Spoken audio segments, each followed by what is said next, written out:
Welcome to the Pro Aging Podcast. I'm Steve Gurney, founder of the Positive Aging community.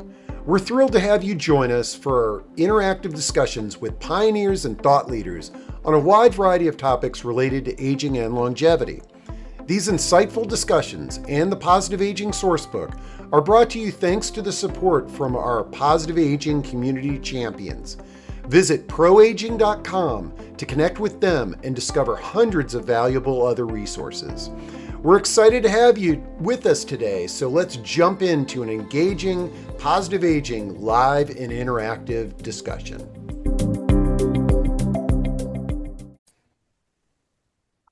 All right, folks, this is a really special conversation. I am excited today to be talking with Mindy Mitchell, who identifies as a solo ager, but the journey that Mindy has been on, what really drew my attention to Mindy's journey was that she chose to move to a life plan continuing care community and then discovered that it wasn't really the place for her and is going down a different path.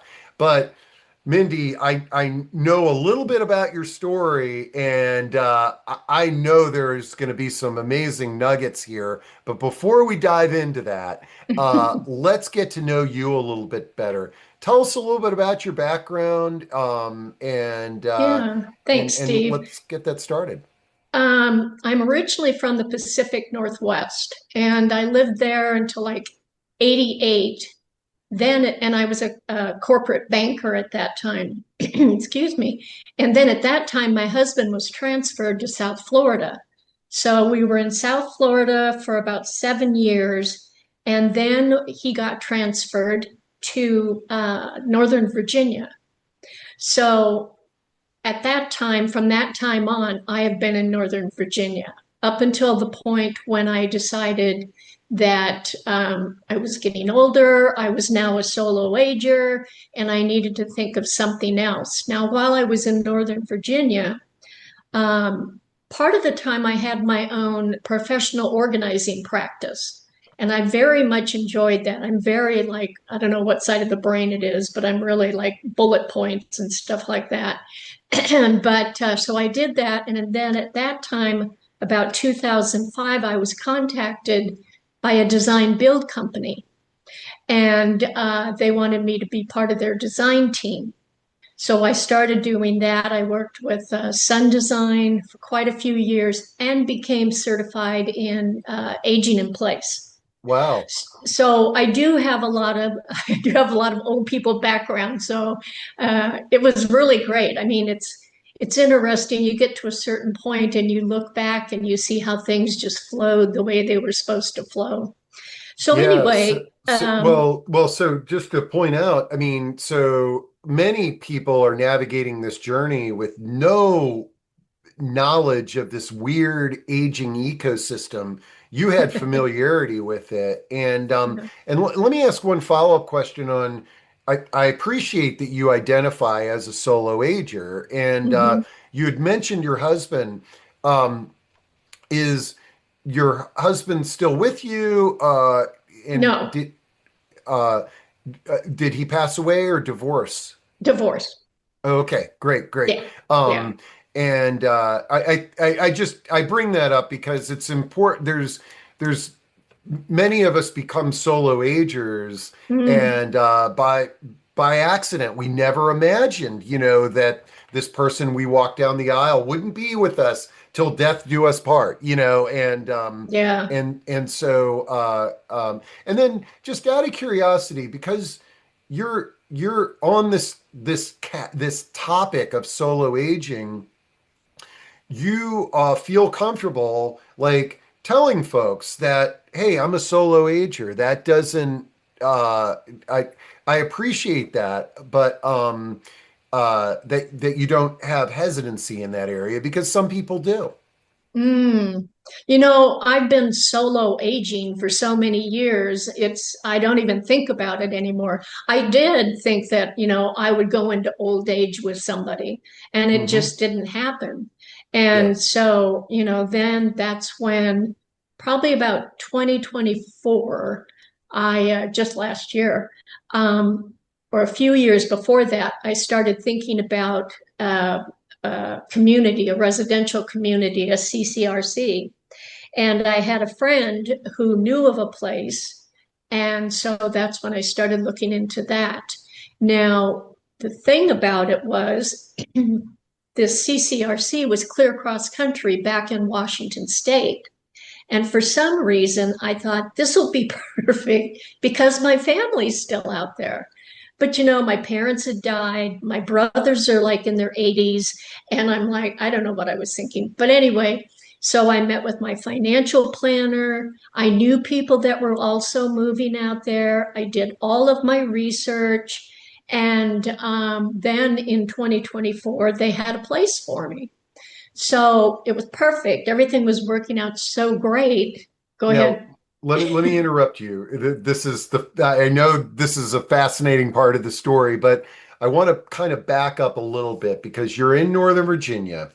Right. You're working for a design firm that helps people modify their homes to age in place. Did you, before you made the decision and did the research on the Washington State community, did you do sort of a deep dive on what would it look like if I stay where I'm at and stay in Northern Virginia? And did you research any of the options around here? I did. I did. And I think that the telling point that made me think about going there is because I had friends that were already on the list. And they were like childhood friends. I've known them forever.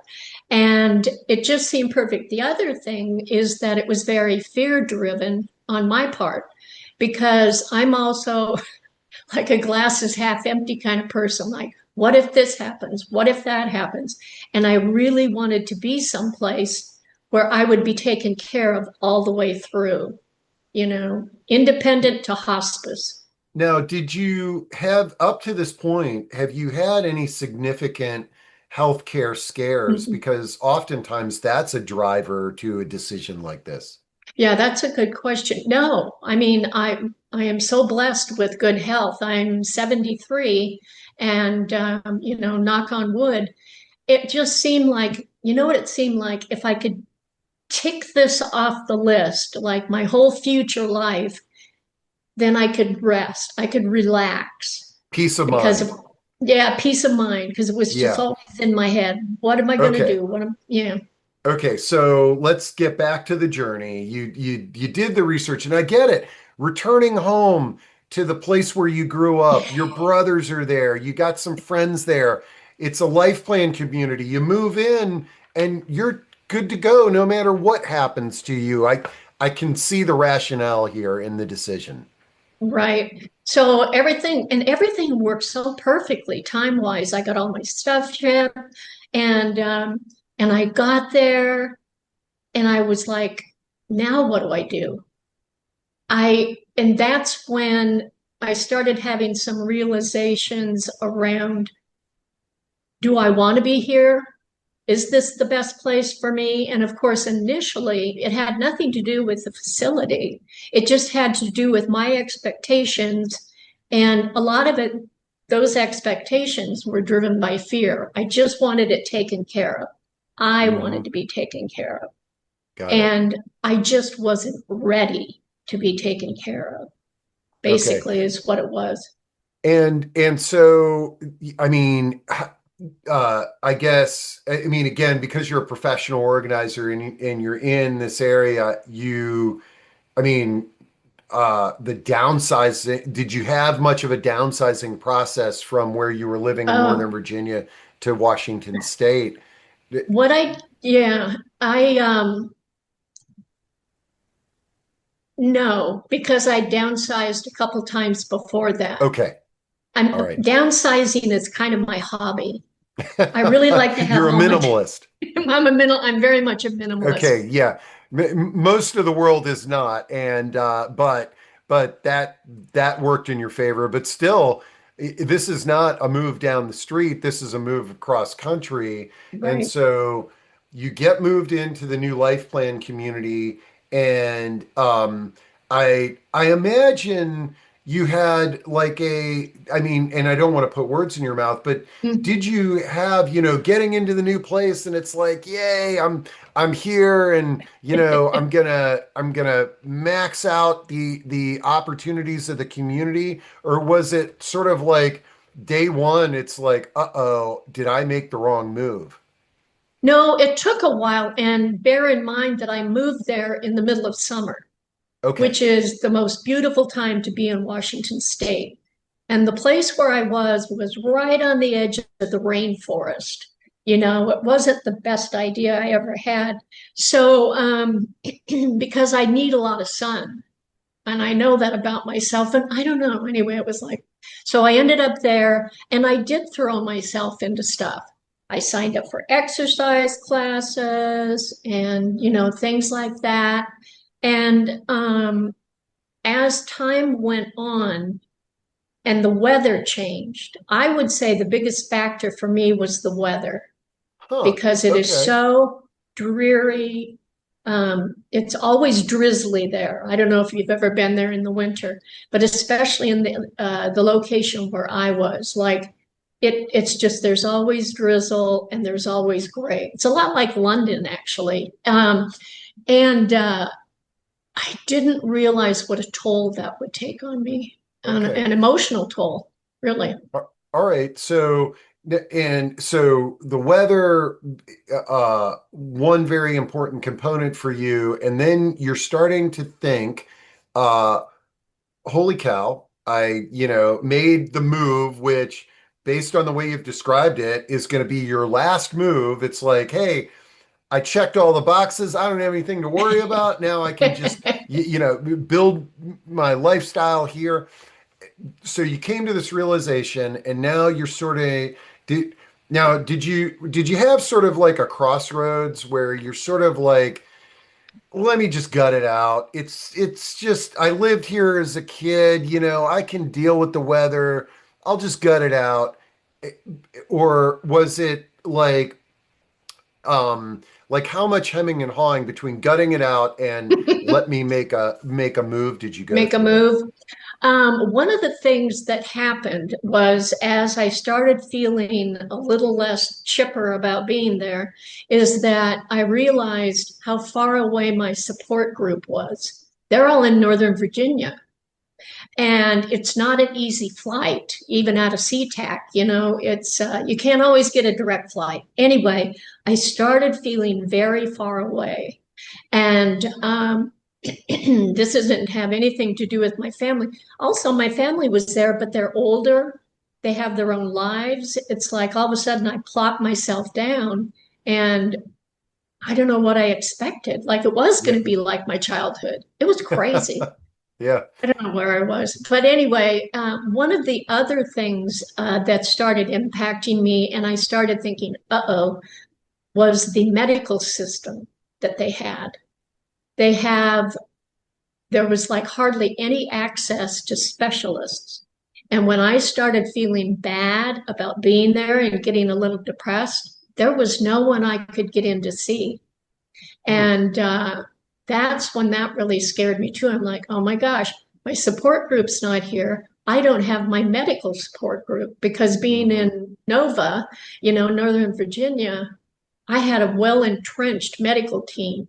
And as it turned out, what I ended up doing was flying to Virginia and Hmm. seeing my doctors for some things that happened because I didn't have time to wait 6 months for a specialist in Washington.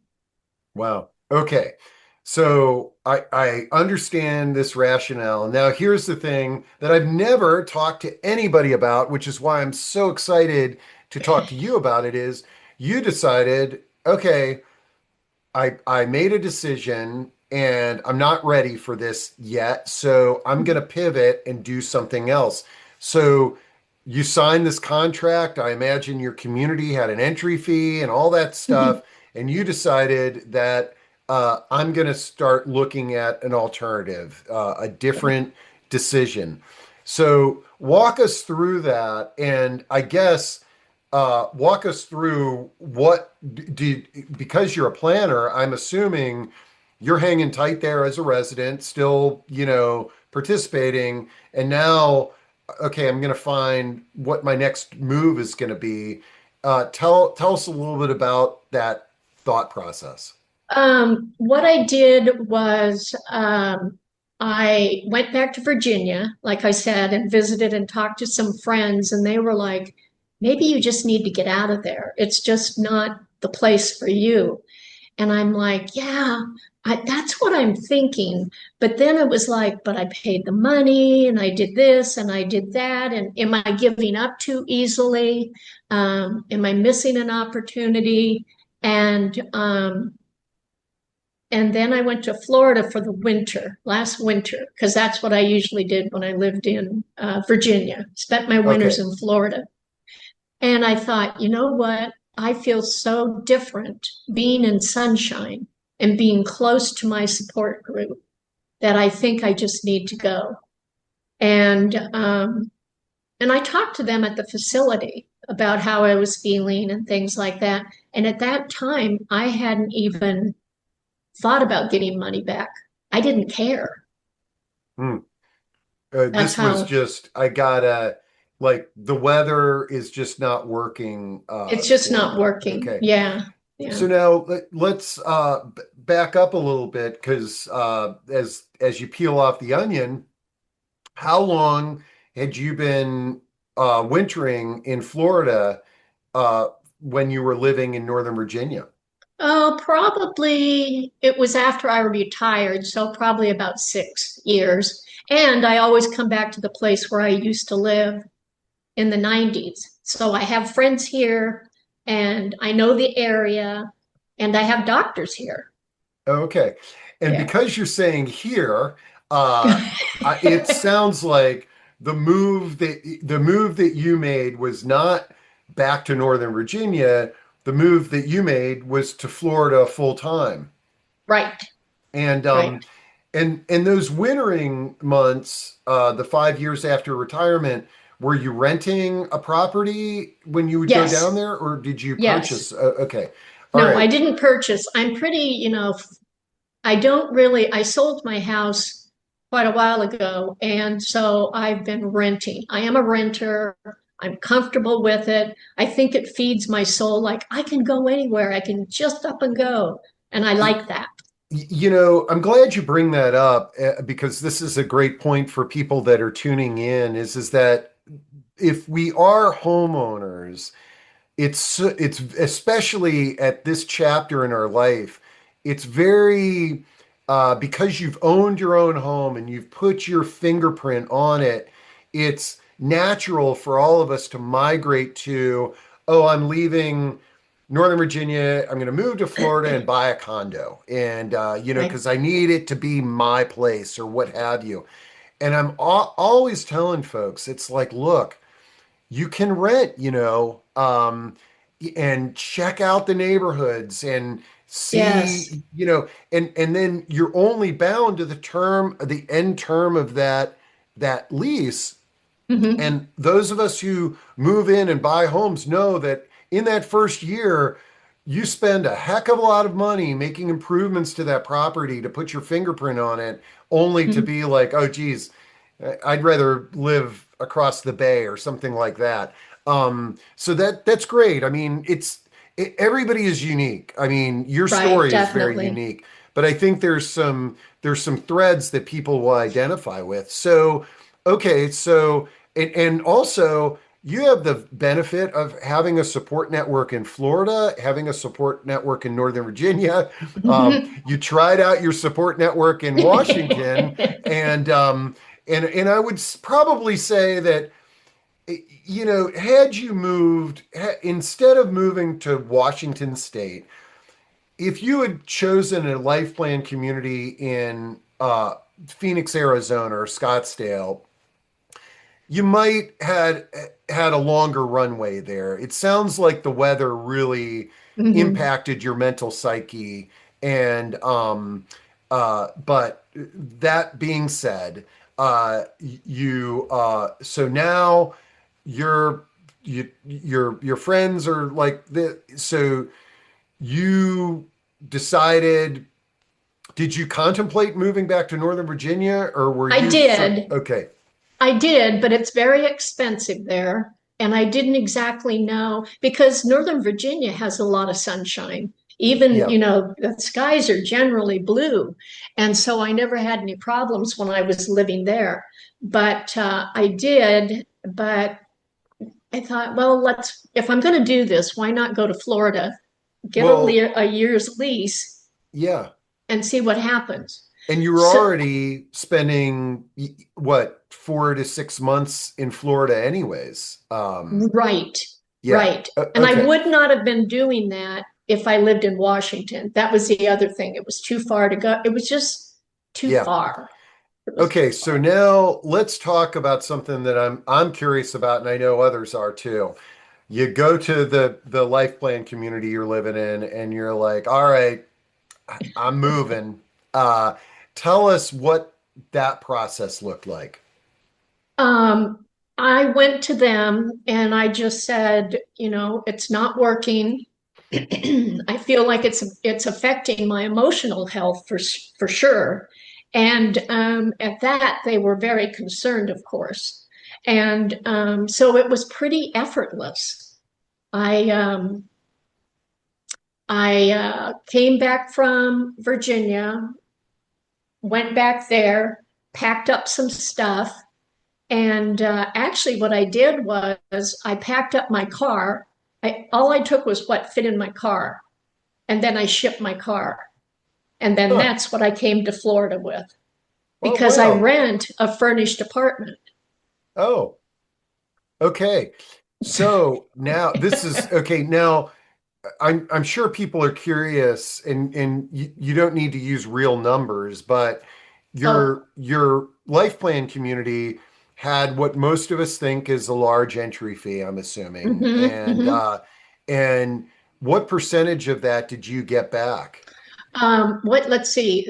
It was the total times 1.5 times how many months I actually lived there. And how many months were you there? I was there 11. Even though I was in Florida, I still had the place there. So it was So 11 you were there months, about a year. Okay. about a year. Okay, cool. Okay, so and I love the idea of packing up your car and you ship that to Florida. Now, what I'm curious about now, you've had a taste of a life plan community, okay? Hmm. Um, I understand the rationale in moving to the one in Washington State. Now you're living in an apartment rental and in Florida. What part of Florida, by the way? South Florida, Jupiter, Juno Okay. Beach. Yeah, Hmm. okay. So in the Jupiter area, and where do you see a life, or do you see a life plan community coming into your, forgive the pun, orbit because you're in Jupiter, um, uh, in the future? Okay, so of course I've given this much thought. I learned a lot of stuff being in the community in Washington as far as things to do for myself. And here, and I guess in other places, but in Florida, they have a plethora of retirement communities. Now, the community I'm in is not an age community. It's not 55 plus. It's a gated community. There's families. It's a lot of activity and things to look at, water, fountains, all that kind of stuff, which I like, which I like to have that noise. And so I think what I'm going to do is I'm going to start looking at some places that you rent month by month. It's sort of like they talked about yesterday, the caregiver people that talk Hmm. about going and you don't go in necessarily independent, although you can, and you pay, but it's a month by month, is what I'm trying to Instead of say, the entry fee. So instead of the entry fee. yeah. So And okay. yeah, and I'm going to do that. So I'm going to start looking at some places. I still have until April here on my lease, and I'm trying not to, sweat the small stuff. But in the meantime, I'm trying to, incorporate things to protect myself. I mean, I live in a one floor apartment. There's an elevator. They do have wide doorways. I mean, and I have a two bedroom so that if something would happen to me, I could have someone come in, or my friends from Virginia can come visit, which is always nice. And, I am going to get one of those life alerts just to have. And I've already got all my paperwork in order from the attorney, the elder attorney. And some people have keys. I'm just trying to protect myself. But at the end of the day, I feel so much better here. I mean, it just does my heart good to be here. And that's what I'm listening to. I don't know what's Okay, going on. wow. What a great journey, and what a great learning experience to figure out what makes you tick. And I think the reason I really like having you on is that you sort of are a great illustration of an advanced planner, like somebody, you said it yourself, professional organizer, knowledgeable about the network. You did everything right, but you had this blind spot, the weather. Okay. Yeah. And really, I think the weather, like transferring that community you were in to the neighborhood that you're in right now, Oh, you would have yeah. you would still be there, Hmm. but that weather component being literally across the country from your two support networks. Now, let me dive into your support network because this is something that we talk an awful lot about on the solo aging discussions. And it sounds to me like you have very open and transparent relationships and conversations with your friend group. Yeah. Um, have you, and how do you like, for example, if today something happened to you that required support, that Hmm. that many people think, oh, my kids will fly into town and take care of me. Like, Hmm. do you have you had conversations in place and enough people in your personal network that you feel like you could you'd have folks that can sweep in and Right. provide some support to you? I do. And one of them is the one that's got my power of attorney. She's got, she's my financial power of attorney. I've known her forever. And she's also, unfortunately, had to handle a lot of medical problems in her own family. She's very adept at dealing with hospitals and doctors, which is a plus. But she's in Reston and, she'd get on a plane. It's Okay. like a 2 hour And flight. and this is not a surprise to her. Like this No. is like you guys have had conversation. And folks, this is one of the main things is that Mindy's illustrating is that you talk to your friends about this. Now, have you ever encountered, because in your friend group Mhm. you're talking about your future planning and what happens if me or you need help. Uh, do you have any people in your orbit that are like, Mindy, I can't talk about this stuff. I love you, I care about you, but Mhm. uh, the head in the sand folks, Right, where they're right, still your friend, but you can't really have a conversation on these topics with them. right. I do. I do. People aren't ready to look at it. And, and so I don't talk to them about it. They just know what I'm doing. And, it's funny because some of my friends are younger than me, and now they kind of follow along and ask me for help with different things, like when they had to sign up for Social Security, Yep. or how they get their supplemental insurance, and stuff like that. But I do have a core that I can talk to about anything. And these are the people that when I was in Washington said to me, we will come out. We will come out and get you. Wow. Hmm.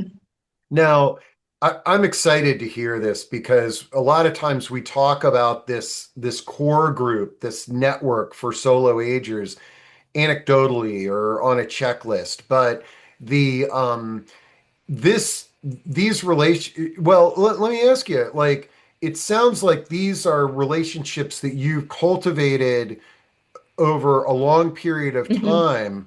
Um, but is there anybody, and can you recount like somebody in your network that was a new introduction? Because one of the things that we talk a lot about when we talk about solo aging is making friends and making connections. Right. So, like, you moved down to Florida and you've got an existing friend group, but can you share with us any situations in how you sort of made new friends or have been building your network in your new home?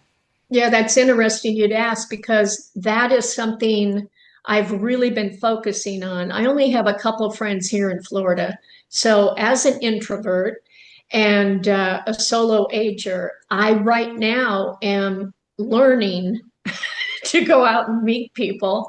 And I hate making commitments when I don't know the group, so it's a hard thing to do. So I've been, asking people about different things, different groups. I'm trying to think about what I would like to do. Like, do I want to sing? Do I want to be in a, but it sounds good when I'm sitting in my condo, but going out and actually doing it is a struggle for me because I'm just not that person anymore. Yeah. And so I am struggling with that. But it's, you're willing to sit here and talk to me about it and Yes. verbalize it and admit that, hey, this is an area, this is where I'm kind of pushing my comfort zone, but Yes. I'm challenging myself. And again, also, you've been through this life experience of moving to a life plan community and realizing that, wow, this isn't the place for me, and moving back across the country. So I imagine that that mindset will make it a lot easier if you join a choral group and all of a sudden you realize, well, this is a lot easier to kind of back out of than Then the the whole, life yeah. plan community. Yeah. I Um, mean, someone said to me, you can quit. If you don't like it, quit. And yeah. I'm like, oh, what a concept. But yeah, yeah. So I'm Well, go ahead. I get the vibe that you're not a quitter. I mean, and that because you're a planner and it's like, hey, I'm making this commitment, I'm going to make it happen. But none of us have a crystal ball. And but I Right. love the fact. I like the fact that you identify yourself as an introvert and a solo ager. And and I think a lot of other people could identify with that as well. I think so too. One of the main things is something that you posted and I watched on the Goodwin House, Yeah. that book that they have, and they tell you the things to do so you can stay sharp. And one of them, I do those things, but Stronger also what you memory. to, yeah, for the memory. One of the things that you always hear about is loneliness and lack of community is the thing that can, hurt you the fastest as you Hmm. age. So that's why I want to have friends too. This is Sounds great. sad. No, I think we talk a lot about this on our discussions is that when we're working and we're in an environment where just friends and community just it kind of just instantly surrounds us. And then Right. later in life, that network leaves when we're not working in the office. Our friends pass away, people move, and Mhm. we move, and now we have to kind of exercise the muscle of getting out there. So, Right. man, I this has been a fascinating discussion, Mindy. I am so thrilled that you were open to sharing your story because I think it's been helpful to me personally, but I think it can be helpful to many people that are thinking and planning for some of the Hmm. things that you've been going through. And is there anything specific that you may have thought about talking about today that you haven't mentioned? Um, let's see, I was gonna, um, you know, I think in my case, as a planner, I just needed to get out of my own way and listen to my heart and listen to where I was going to be. You want to Mhm. be safe, but, you know, I just needed to trust myself more about where I needed to be. And I'm always happy to talk to people about it. I mean, I can show you how to ship your car. So, Yeah. but No, I mainly think it's that. yeah, I think one common theme that I actually really like about people that identify as solo agers is that they're acutely aware of all of these different things that could potentially happen. Right, And I think there is a balance between sort of being too extreme in that area and then ignoring it. right, And I feel like in telling your story, you can see where you sort of teeter-totter to what I think is a very healthy balance. But mm, I also think that something that I oftentimes hear when I interview somebody who identifies as a solo ager. It's sort of like, oh, and my friends, they have kids and they have, family or what have you, as though that absolves their friends from any form of planning. And right, and that is a disaster. It's why I basically say that no matter if you're married with a bunch of kids and a family network, you've got to at least have a dialogue in your head on what life would be like if I am on my own, because it can right, happen to any of us. right.